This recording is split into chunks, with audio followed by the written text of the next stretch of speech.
आबा आज या ठिकाणी एक बैठक झाली, कशा संदर्भातली बैठक झाली आणि काय सूचना देण्यात आलेल्या आहेत? शेत पालन रस्त्याच्या संदर्भामध्ये बैठक आयोजित केली होती. सन्माननीय प्रांत मॅडमांच्या अध्यक्षतेच्या उपस्थितीमध्ये ही बैठक पार पडलेली आहे. भविष्य काळामध्ये सर्वसामान्यांच्या शेतामध्ये जाण्यासाठी पालन रस्ते ही योजना शासनाने कार्यान्वित केलेली आहे.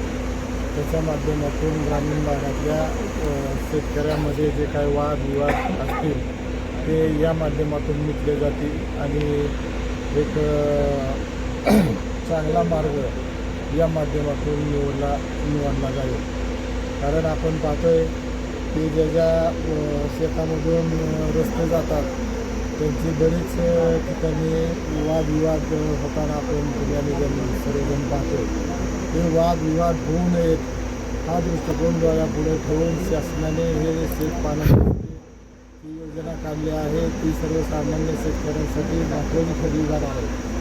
त्याच्या माध्यमातून जे काही भावभावकी किंवा शेजापाजारामध्ये जे काही मतभेद होत होते ते कुठेतरी थांबतील आणि आपल्या ग्रामीण भागातल्या शेतकऱ्यांची सोय होईल असं या ठिकाणी मला वाटतं. आबा खरं तर शासन स्तरावरून शेतपालन रस्त्यासंदर्भात किंवा पाणंद रस्त्यासंदर्भात जे आदेश आहेत ते पोलीस प्रशासनाक जे बंदोबस्त आहे तो निशुल्क द्यावा अशा प्रकारचे आदेश दिसून येतात. परंतु सशुल्कच बंदोबस्त अद्यापसुद्धा घ्यावा लागतोय शेतकऱ्यांना. त्याच्याबद्दल जी काही वस्तुस्थिती आहे त्याची आपण माहिती घेऊन तशा सूचना पोलीस खात्याला देऊ.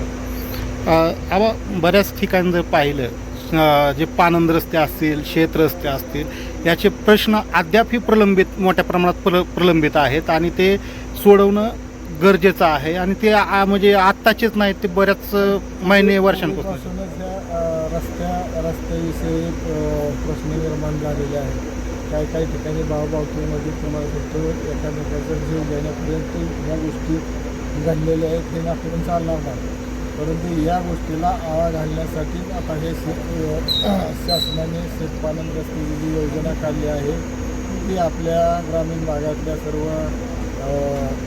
शेतकऱ्यांसाठी हे महत्त्वाचा विषय ठरणार आहे. त्याच्या माध्यमातून जर रस्ते व्यवस्थित झाले तर भांडणं मारामाऱ्या ही होण्याचंही प्रमाण कमी होईल असं या ठिकाणी मला वाटतं.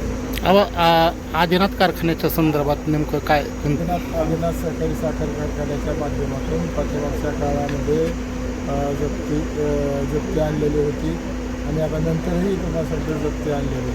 परंतु महाराष्ट्राचे मुख्यमंत्री सन्माननीय देवेंद्रजी फडणवीस यांनी या गोष्टीला आम्हाला थोडं सहकार्य केल्यामुळं याही गोष्टी थांबतील आणि कारखान्याचा विषय आहे तो आमचा मार्गी लागेल. हा आपण सातत्याने या कारखाना सुरू होण्यासाठी पाठपुरावा करताना दिसून येत आहेत. पुणे, मुंबई किंवा इतर ठिकाणी म्हणजे आपली पळापळ दिसून येते.